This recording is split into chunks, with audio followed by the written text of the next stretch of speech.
And very much like scope, this is something that you should try your best to kind of really get a good handle for, because like scope, it's built inherently into JavaScript. It's not something that you actively use, but it is something that will always be there, uh, whether or not you understand it. So you really can't avoid it. So when we start off by talking about about pass by reference versus pass by values, let's take a step back and review the data types that we've been talking about so far, right? So I know that earlier we talked about this difference between primitive and non-primitive data types, with the difference being that primitive data types are what? Like, what's the big difference in primitive versus non-primitive data types? Yes. Yes. They are well. Yeah, so primitives can be true or false, whereas complex can really only be true if you convert it into a boolean. Um, what else kind of separates the two? Maybe a little bit more like from a use case standpoint. Amir, I can't sure I can hear you. One is comprised of the other. Not exactly. In JavaScript, everything's considered an object at the end of the day. So everything does boil down to like the same fundamental base class. But there's a little bit, but I guess like I'll just kind of give it to you. The big difference between primitives versus non-primitives is that I can change non-primitives, but I can't change primitives. Remember, right? If I make a number, or a string, or a boolean, like I can never change the value of that. I can reassign it so it points to a completely new value, right? Like I think the analogy I gave someone was like it's kind of like an iPhone, right? It's like you can't like if your iPhone breaks, you can get a new iPhone, but you can't really just kind of out of pocket fix your current iPhone, right? Like you can't just like swap out certain parts of it. Whereas if you have like an Android phone or something, maybe you can like unscrew the back, change the batteries, do whatever you want to yourself, right? So with primitive data types, it's very fixed, right? Like it is what it is. Once you create it, you can't change it. Uh, and so the data types are considered primitive in JavaScript are strings, numbers, booleans, undefined nulls, and symbols, which we won't really talk about because they're not that common yet. They only came about in ES6, and they were taken from Ruby. So this is convergence of languages here. Complex values in JavaScript, the ones that we're talking about mostly are going to be objects, functions, and arrays, right? And once again, these are called non-primitives because they're able to be changed. Once I create an object, I can add a new key value pair. I can delete something in it currently, right? With arrays, I can add new elements. I can shift them around. And then with functions, so probably see we can actually also change them too. So if I look at went so too far. Okay. If I look at the example here, right, I have two. I create two variables. One's called British city, which I set to the string York, and York is a primitive data type because it's a string. American city, on the other hand, is a new variable that we create, and we set it equal to British city. When I update on line 5, when I update the value of American city, I prepend it with this new keyword. However, when I console log out British city and when I console log out American city, one thing I noticed is that American city is now New York, which makes sense, right? And British city is still York. And the reason for this kind of comes back to this idea that, hey, look, we created British city, right? Ever since creating British city, we know we can never change this string York. So the only way we can ever change the value of British city is to do what? Reassign it, right? Give it a new value. And nowhere in this code do we ever say British city equals after line 1. And so when we print out British city, it makes a lot of sense that British city never changes, right? Instead, if we look at American city, then here under American city, the first thing we do is we set it equal to British city, right? So American city also becomes York. But on line 5 here, we see the reassignment operator, right? We say, by the way, American city now equals something else, completely new. And because of that, that's why we are able to change the value of the American city, but not the British city variable. The other thing here to note is that what does this basically mean if I look at this and I say, hey, by the way, British city equals York, American city equals British city, I change American city, but British city doesn't change. What does that mean? Anyone? It means that we cannot change the string. It means we cannot change the string. It also means that British city was equal to the string York. When we set American city equal to British city, it created another copy of York, right? That's why here when I print out British city and American city on line 7 and 8, I see that British city is York, and I did change American city, but it doesn't matter, right? Because if I Xeroxed York and I gave the copy of the Xerox to the American city variable, American city can do whatever they want with it, right? British city is maintained. And so this is what we mean when we say pass by value, as in when we're doing a reference here, British city and American city equals British city. What we're passing is not necessarily the same York. We're passing the value of York, or rather a copy of York. This will make a little bit more sense as we kind of go through a little bit more of a complex examples. But just bear in mind here that once again, the only way to change the value of something that's a primitive is to reassign the variable. And then secondly is, even though York is being used several times throughout this code, each time we create a new version of, or rather each time we use it, we're creating a new version of it, a new York. Yes, it's a string that also has the 4 characters YORK, but they're all independent of one another. This is an example of PBV, which is pass by value. On the other hand, now let's go to a complex value, right? Which is this. We now have an array. An array is a complex data type, right? Sure, it holds a string in it, which is fine, but the array itself is a complex data type, right? And so on line 2, we have British city equals an array with one element, and on line 3, we say, hey, American city equals British city. On line 5, then we unshift new, which basically just means that we're adding the new string to the beginning of the array. Okay. Now, when I console log out British city and American city, what do we notice? Well, the fact that American city is now an array with 2 elements, new and York, should not be surprising, right? Clearly, we copied York here, and then we added new at the beginning of the array. So the reason why American city is new, comma York makes sense. But why is British city now also new, comma York? Right? When we look at this code, we clearly never change British city. And the reason why, it's a bit of a rhetorical question, but the reason why this is now changed is because this is what we mean when we say pass by reference, or PBR. And we'll talk about what reference really means in this case, but just know that because this is a complex value, whenever we pass this back and forth now, this is not a copy of the array with one element York. This is the array with the element York. Kind of like yesterday we were talking about this. This is not a copy of something else. This is that thing. And so now let's say I have a piece of paper, right? I have a test. I write something on it, and I give it to my partner to write something on it. Whatever they write on that paper, it also impacts my test, right? Because we are sharing the same exact thing. Or rather, if my friend takes out my car, he or she drives it around and crashes it. Well, now my car also has a dent in it because, once again, we are sharing the same fundamental thing, right? So the only thing to keep, or rather the most important thing to keep note here is that even though British city is equal to York, here when we say American city is equal to British city, American city becomes a reference to the same exact copy of York. So whatever we change to British city will affect American city, and whatever we change to American city will also affect British city, because now they are both talking about the same exact thing. Okay. So once again, let's talk about assignment again for a second here, right? We create a variable called first, and we set it equal to 20, and then we create a variable. And then we reassign the first variable to 30.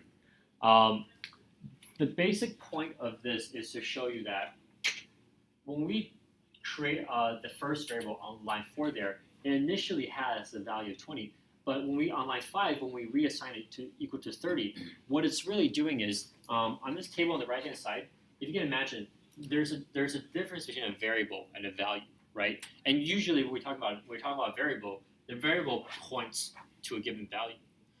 So on line 4 there, the first thing that actually happens is we have a variable. We have a variable called first, and it points to the value of 20. Okay. On line 5, when we now say first is equal to 30, what happens now is we actually break that arrow. Like we erase that arrow and we redraw the arrow from first and we point it to another value. In this case, 30. Right? And so numbers are primitive because we know that we can never ever change the value of 20. It will always be 20. Right? So therefore, in order to change the value of first, the idea is not to change the value of 20. The point is to change the arrow that first is pointing to and have it point to a new value called 30. Does that make sense? Yeah? Does it not make sense? So basically the variable, the value is changing. No, the value is not changing. The arrow is changing. Here, I'm just grab a board. Give me 2 seconds. I'll draw that.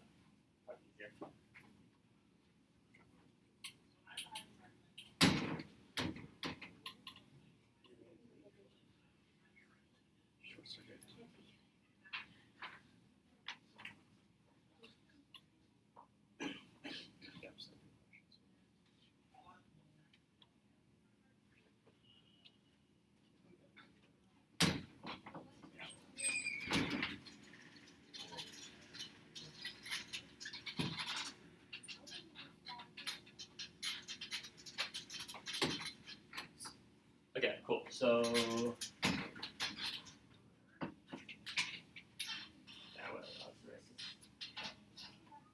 there a Kleenex somewhere here? No? There's an eraser on the wall. Where's the other wall? Cool. Alright.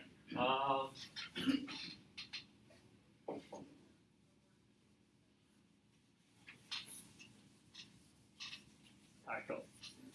This is very unstable.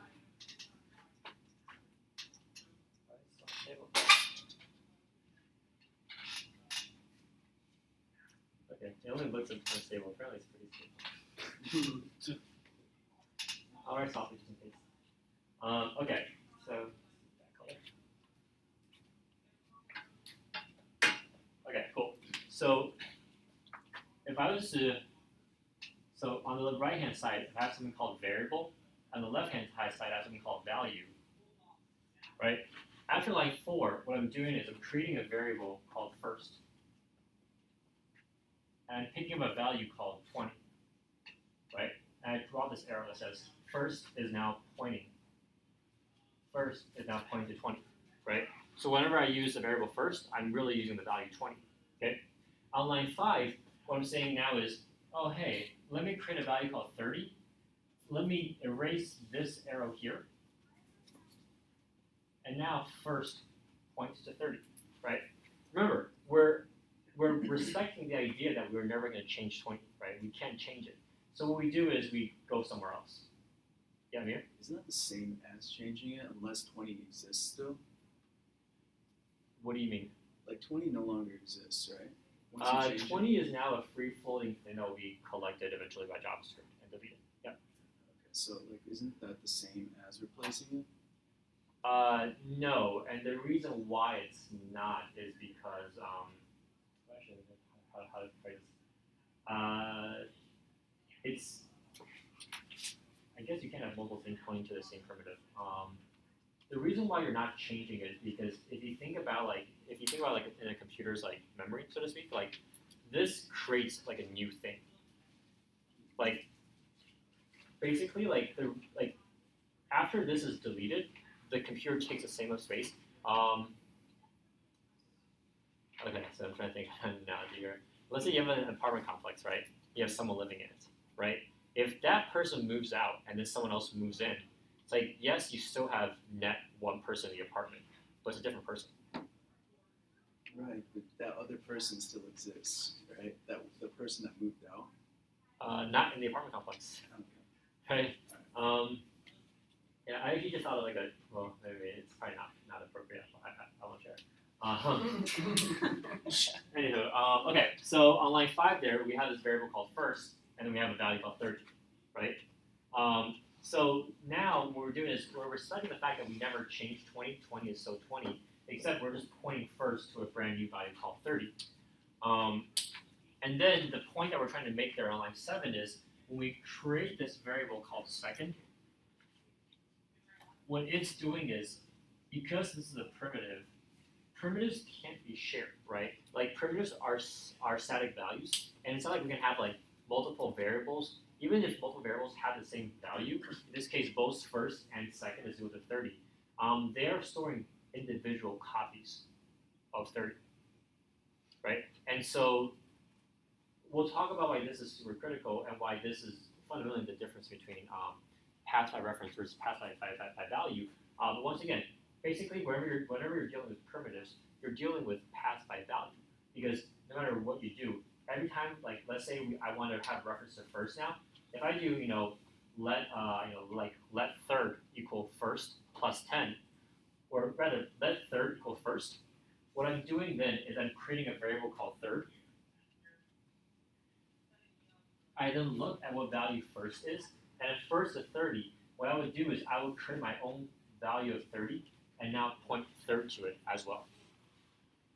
And so once again, this is passed by value, because what we care about is not like the fact that this particular instance of 30 matters. What we care about is 30 is a value, and we're going to create our own copy of it. So the value of this value matters more so than this distinct copy of the value.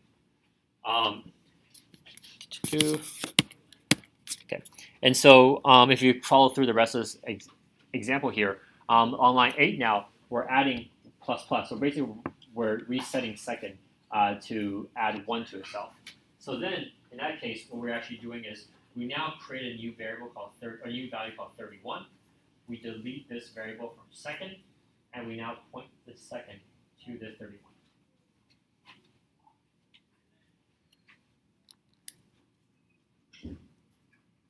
Cool.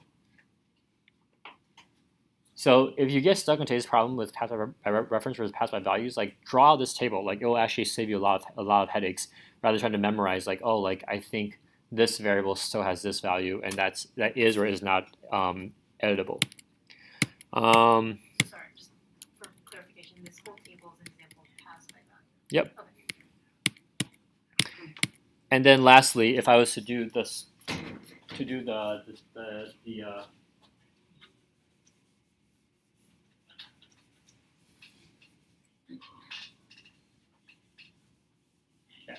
lastly, let's do the example here, right? So we still have first is equal to 20. On line 2 is we have second is equal to first, which means I look at first and it looks like 20 is a primitive value. So I create my own version of 20 and I draw this to it now. And then on line 4, when I increment second by 1, I say 21. I redraw the arrow from second to 21. And now when I console log out first and second points to 21, first points to 20, and so therefore whatever I do to second does not impact first, right? If you draw the arrows out correctly, you'll notice that once again nothing changes first, right? We never redraw the arrow from first to anything else, so it's going to keep pointing to 20 whenever we use first.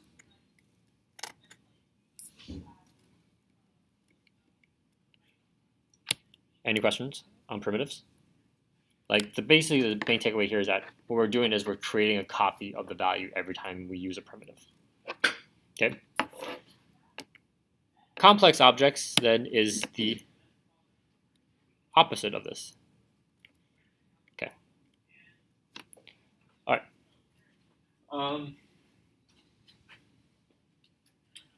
This slide I'll just talk through. I think this slide people intuitively get pretty quickly, right? It's like if first is equal to this array with 10, 20, and second is equal to this array with 10, 20, even though those two arrays have the same values, people understand that they're different things, right? Like nothing is tying the variable first to the variable second, right? It's like they happen to have the same array, like this way that two people happen to have the same make and model of the same car, right? Like whatever one person does to one to their car, it doesn't impact the other person, even if the values are inherently the same. So therefore, when I add 30 to the second array, it doesn't change the first array. The first array is still 10, 20, and the second array now has 30 added to the end of it. We'll talk about what this middle column means on the next slide. Okay. Okay. However, if we do something like this now, okay, cool. All right. So if for primitive data types, if every time we use a primitive data type, we make a copy of it, with complex, it's the opposite. Whenever we use a complex data type, we use that version of the complex data type. So let's draw the arrows for it, right? On line 1 there, I have this variable, once again, called first. And my value is an array with 10, 20, okay? Then I draw the arrow here, okay? So that's line 1. On line 3 there, I create this variable called second. And I set it equal to first, right? The difference now is because when the computer goes through first, it says, okay, great, first, what are you? It's like, oh, I'm a complex data type. If I'm setting second equal to first, what I'm really doing is I'm not creating a copy of this array. I am using literally that version of the array. So when I draw my arrow, it looks like that, right? Now second and first, because it's a complex data type, second and first are literally pointing to the same exact data type. So then when I change second, when I push 30 to second, well, if I try to push the number 30 to the second array, it'll go to second, it'll say, who are you pointing to? Okay, you're pointing to this array. Cool, let me add 30 to the end of it. But when I console log out first and second, we'll notice how this changes both first and second, right? Because once again, because those two are now pointing to the same exact array or same exact object, when I change that array through one variable, it also impacts the second variable. Because once again, those two arrows are pointing to the same thing. And so when we talk about reference there, that middle thing, it's probably more of references also exist when you're looking at primitive data types too. But this is just more of something to let you know that reference can be thought of as the address in the computer's memory, right? In this, so when we're using primitive data types, remember how many versions of 20s we were creating? Well, each version of 20 has a new place in the memory, right? Because once again, they're all independent of one another. So every variable we created had a new address. In this case, the computer has only one address for this array, 10, 20. And that's because every variable is pointing to it, right? So because this array exists in only one place, whenever we change it, it changes it for everyone else who is also looking at it too. Okay, so the reference is basically just like a placeholder to let you know that, hey, if I look at the variable first, I look at the variable second, it looks like they're pointing to the same reference address, which must mean they must be pointing to the same exact value too. Okay, does that make sense to folks? Does it not make sense to anybody? Is that a yes or no, Claire? No, it doesn't not make sense. Yes, it makes sense. Okay, cool. Awesome. Okay, and so now we talk about why when we talk about arrays on Monday, we were like, oh, okay, slice makes a copy of the array, right? Why is it so important to make a copy of the array? Well, hopefully now we see why slice is super critical, because essentially what slice does is before on line 1 I have my first variable and it points to this array of 10, 20. If I create a variable called second, what that does is that actually creates a copy of the array for me and points the arrow to that. Why is this so important? Because now first is pointing to one reference to one address that has an array of the value 10, 20, and the second variable is pointing to another address that also happens to have the value 10, 20 and an array. But the difference now is no matter what I do to first or second, it doesn't impact the other person, right? So I could add 30 to the second array, and the computer goes this, okay, great, add 30 to second, this is the array, and we add 30 to it. Guess what? First doesn't change, right? And so with primitives, this behavior comes built in, right? This idea of us building a copy of it. With complex objects, we need to be more explicit about building a copy, and so that's why we introduced the slice variable. And this is why if you ever want to do something to to an array that you don't want to be permanent, you always want to do it to a copy of the array that you slice, because inherently JavaScript will try doing it to that specific version of the array. I have a question about the column reference. Is Yep. there a way to access that with code, or is that just for like understanding what we're pointing to? There's a way to, but like think of reference more of a conceptual teaching idea. Very rarely will you ever need to look into a computer's like memory to figure out like something. And then when we see reference error as an error, does that literally mean that we're? Does that have anything to do with this, or should I not think that way? Huh. That's a good point. I actually never thought about it that way. I always thought reference error is like we're trying to refer to something that doesn't exist. But I guess underneath the hood is probably like variables pointing to an address that doesn't exist. So maybe. But yeah, reference error just means like you're trying to use something that doesn't exist. Whether that be because we have an address for it that doesn't exist, or we have no address for it. I guess it's two sides of the same coin in terms of understanding the error. So. Okay. But yeah, it very well could be. I actually never thought about like that implication of it. Cool. So far, when we talk about passing, right, I basically just drew like let first equal 20, let second equal first, right, a bunch of equal signs. But really, like, where do we see the idea of passing variables used a lot, right? Well, usually it's in functions, right? As when I say, hey, we need to pass in this number into the function, or pass in this array into the function. Because this is a principle that exists throughout all of JavaScript, passing is actually something. Passing is probably the main place where applying this becomes really critical, right? So in this case, I have my num equals 10, and I pass my num, my num equals 10. I define this function called add 20. Here, I pass my num into this adds20 function, right? And this adds 20 function, this adds 20 function takes in a num, it sets itself to itself plus 20, and then returns them the number, which we then capture in this return num variable, right? When I console log out my num and I console log out return num, guess what? Return num is 30, right? Which makes sense because this was 10 plus 20, and which we return 30. That makes sense. But notice how my num doesn't change, right? And the reason why my num does not change is because, once again, we're passing in my num here, so by the time it makes it inside this function, this num is not this num anymore. This num is a copy of this num. Let's shoot.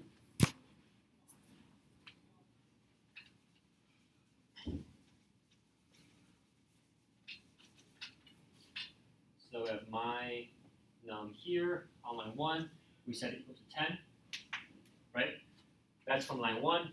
When we get to line 8 here and we pass in my num into the adds20 function, what we're doing is, one is we're creating this new variable called num, right? And what are we setting num equal to? Well, we're basically setting num equal to my num. The computer's going to go to my num and say, okay, my num, what are you? Oh, you're a number. That's a primitive. I can't point to you directly. I can only point to a copy of you. So we'll create our own thing called num, and we point it to 10. Then when we get to line 4, where we actually execute this code, we say num is equal to num plus 10. All right, let's take the right side. Let's take the right side of the equation first. What's 10 plus 20? 30. So we have So we have a value called 30 now, and then because we're saying num equals to 30, we delete this arrow and we point num now to the 30. And so we console log out my num on line 10. The my num arrow never changed. It was always at 10. So that's what we get. And then we print out the num, or the return num, or whatever you're going to call it. It equals 30. Actually, I take that back. What actually happens is on line 8 there, what we're doing is we're actually creating this brand new variable called return num, and we're setting it equal to num. So at that point, what we do is we look at num, we say, what is num? Num is 30. Let's create our own copy of 30 and point return num to it. So actually, that's like the comprehensive map of all the variables that we create and all the arrows are pointing to. So the answer is, or the printout is still correct. My num is still 10. Return num is now equal to 30, but it's actually a copy of the 30, right? Because remember, num here is being returned, or something equal to this. So return num is equal to num, but once again, we can't share primitives, right? We can only share complex data So when it does encounter a primitive, return num equals 30, it will just make a copy of 30 and then point return num to it. Good? Make sense? All right. And then here I'll just do a quick and dirty version of this. This is the same idea, except now we're dealing with complex data types. So we actually are going to be not when we pass things out. When we pass things, it'll be more of drawing more arrows as opposed to more values. So on this side, I have my array and points to this array of just the value of 10. On line 3 through 6, I'll skip for now. Line 8, I have this variable called return array. Okay, and it's equal to something. I don't know what it is yet. Let's figure it out. So we pass in my array into pushes 20. So on line 3 on pushes 20, there's a parameter called array, right? Which means we're creating a new variable called array. Now, for array is basically a proxy for my array, right? So you just notice how my array is being passed into the pushes 20 function here. And then so when pushes 20 expects an array and my array are the same thing, except the computer's going to go to my array and say, great, my array, what are you? Oh, actually, I'll delete this from the computer now. Oh, my array, what are you? Oh, you're an array? Great. If I set myself equal to you, I actually need to point to the exact, like that version of, not a copy of you, like that you. So now array is pointing to the same array as my array, right? They're both pointing to this 10. And then on line 4 there, we say array.push20. So we go here, we add a 20 to it. And then lastly, we have this thing called return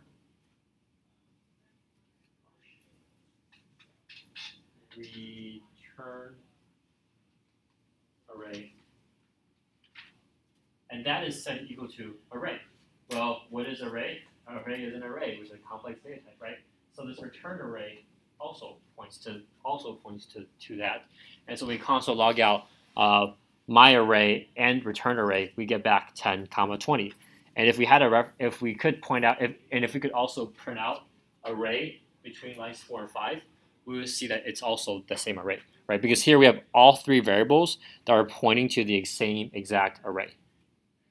And so this is the fundamental difference between pass by value versus pass by reference. Is when we pass by value, at every step we're creating another copy of that number or that primitive. When we pass by reference, what we're passing is not necessarily the like the value. What we're passing is really like that specific thing. And the reason we call it pass by reference is you can think of it as like this array is being stored in memory somewhere, so it has an address. So rather than giving someone a copy of the value, we just give them a copy of the address and say, go look here for what you're trying to find. So if we share the same address everywhere, then everywhere is going to, or if we share the same address with a bunch of people, then all those people are going to be looking to the same address for the same thing. And so therefore, if they change anything, we'll all be changing like the same master copy of that thing. So the way to sidestep this would be to, if you wanted to not mutate the original array, you would create a new array within the function and then return that.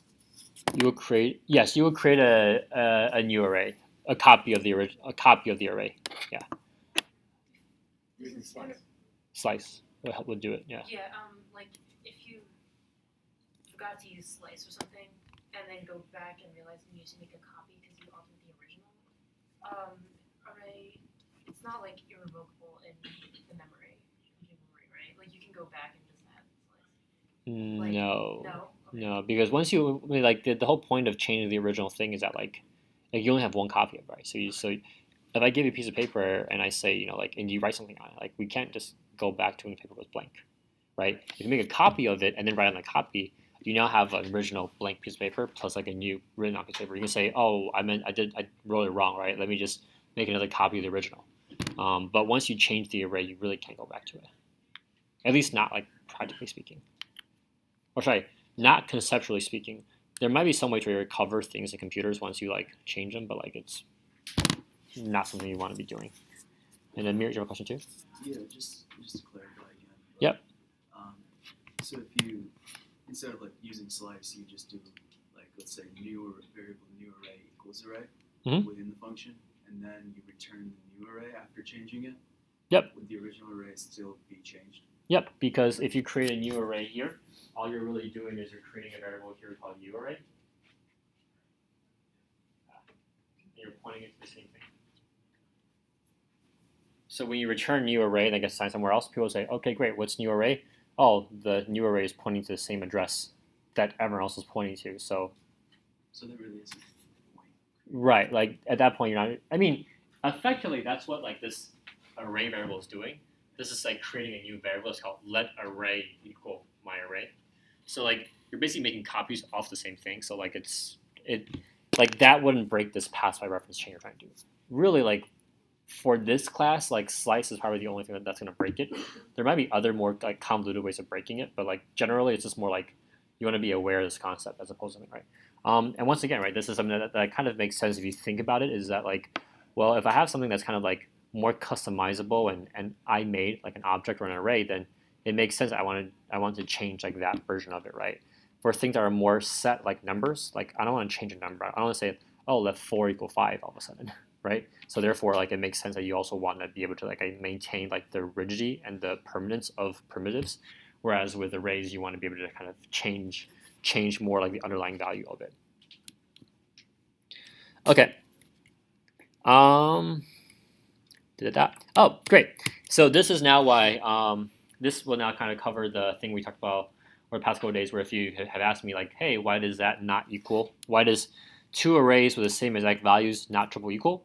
And yesterday we looked at this, and it does triple equal, and it's because for objects and complex things, what triple equals will do is it will compare the reference. It will literally say, are these two variables pointing to the same place in the computer's memory?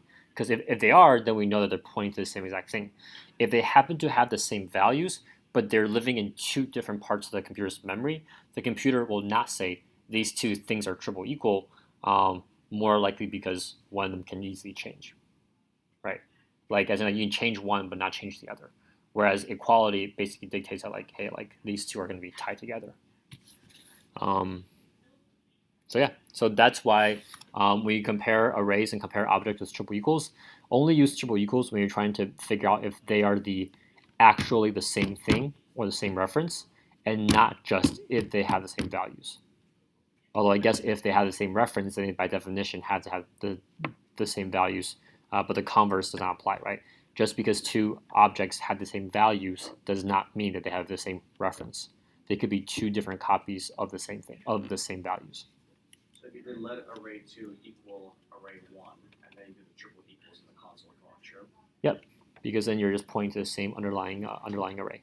Yeah, Julia? So I understand why with the triple equal, it's false. Yep. If it was a double equal, it would be true because it doesn't do I actually don't know. Let's check it out. It doesn't? Okay, I guess the answer is no. Well, prove it on the big board just to be sure. But yeah, double equals, like you can ask me questions about it. I probably won't know because I never used it, so I'm like super unfamiliar with it. So yep, this is giving us false, and double equals is also giving us false too. Cool.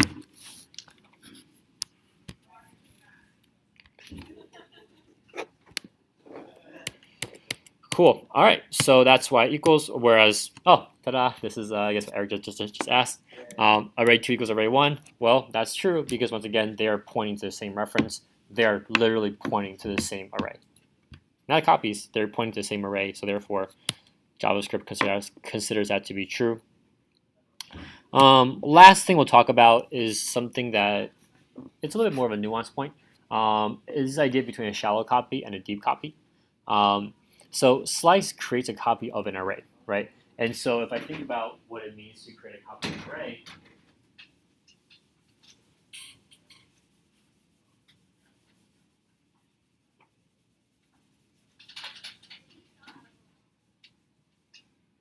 so if I have an array here, let's say it's 1, 2, 3, right? If I want to create a copy of this array, well, it's pretty standard, right? I make an empty array at 1, 2, 3, and now this is a copy of this first array, right? That's what we consider, like, that's what we think of when we think about slice. However, if this, or what if this was actually not just 1 and number? What if this 2 and then the 3 What if they were its own array? Now what happens? Well, when we think about how slice works, slice creates shallow copies. And you can think of a shallow copy as this. Slice goes through every element in the array. If it's a primitive, it will create a copy of the primitive. Right? It will pass the value of that primitive from one array to the next array. However, if it's a complex value, if the element is a complex data type, what it does is it doesn't copy this complex data type, it actually copies over the reference to this complex data type. And so when you create a shallow copy of something that has multiple nested copies, just be aware that you're not creating two distinct, completely independent arrays. You're creating two arrays for which some of the values are independent, but some are not. Right? This is to distinguish the idea between this and a deep copy, right? What a deep copy will do is say, hey, go through this complex thing for every single element or value. If it's a complex thing, if it's a primitive thing, copy the value. If it's a complex thing, then go through that complex thing and copy every single value. If anything there is a primitive, we copy the value. If anything there is complex, then we go into that complex thing and copy it until we get to the very, very end in which we have copied all the primitives, right? So to make a deep copy of this array up here, we will go through every element in this array. We say, element 1, this number 1, is that a primitive? Yeah, it is. Okay, great, copy 1. We now have a separate copy 1, that's great. Element 2, is it primitive? No, it's an array. Okay, cool. In that case, go into this array now, and we'll copy this array by creating our own array here. Say, first element, what is it? Is it a primitive? Yes, it is. It's a 2. Great. Make a copy of the 2. Second element, is it primitive? Yes, it's a 3. Great. And then we're done. And then we're done here as well. So now we've created 2 distinct copies of the array. So deep copies are highly iterative or highly recursive method of copy, where you make sure that by the time you get done, there is nothing in your copied array that still refers back or is still linked to the old array. A shallow copy, by contrast, only goes through the complex data type once. If it's a primitive, it copies the value. If it's a complex, it copies the reference. So after doing a shallow copy, you may still have a copy that is still in some ways tied to the original copy. So you just want to be careful there about what you're doing and kind of the consequences of it. Claire? So then why don't we, in practice, ignore shallow copies the way we're currently ignoring double equal signs? Because shallow copy. Always do deep copies. Yeah, so that's a really, really good question. The short answer is, for the most part, shallow copies work, and they're pretty fast and they're pretty easy. And in most cases, if you think about arrays in the real world, most of them are just like strings, numbers, and booleans and nulls, right? So I think from a practical standpoint, it kind of gets the job done. But if you are storing anything complex, then the answer is yes. You always want a deep copy. There are also edge cases in which you also don't you want to maintain that link, the links of a shallow copy. All of those are kind of more specific use cases. So I guess in some ways it really is just a matter of convenience. Slice, just keep in mind that slice is a shallow copy function. It gets the job done in most cases, but once again, not every case. Right. This side just kind of shows the example that, hey, when I do a shallow copy of something, if I change in the original one, it's going to change it in the second one as well.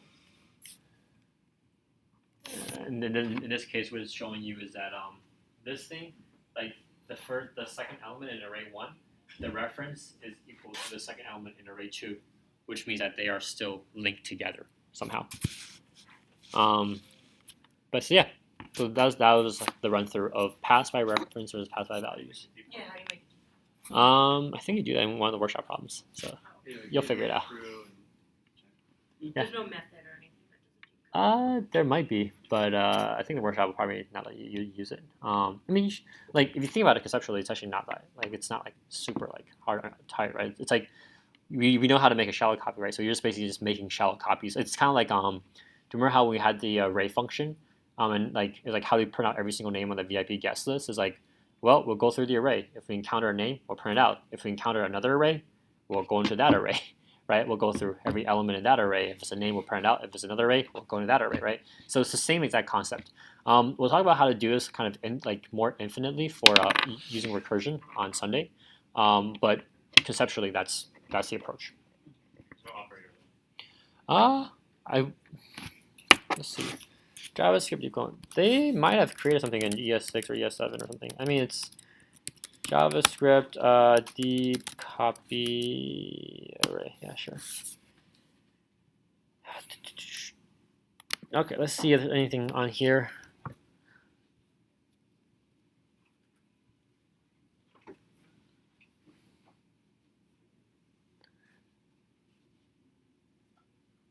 Yep, object.create does not work.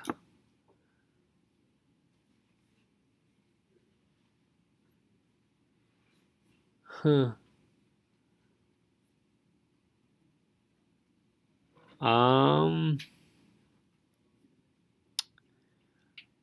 Okay, so right, so what this guy did, it looks like, is he ended up writing his own kind of homemade copy function, which, if you want to read that, like that's actually identical to what like I verbally just said, right? Like you just go through the array, and then every time you encounter something, you do one thing. If you encounter a complex object, you do something else. So he just wrote it himself, and as you can tell, it only takes like what 5 or 6 lines of like real code. It also looks like JavaScript has something called object.assign that does it for you. I wonder if that also works for arrays too. But you know, a quick Google search will help you. But I guess there's not anything like super easy out of box that does deep copies. And once again, right, it's more of a matter of like kind of like, is it useful?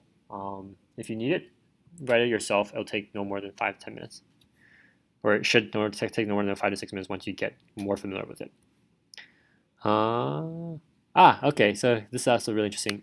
You can also convert it into a string and then reparse it back, which is kind of a cool notion. But yeah. All right. Any other questions?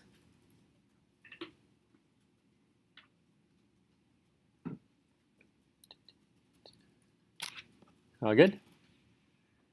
All right, let's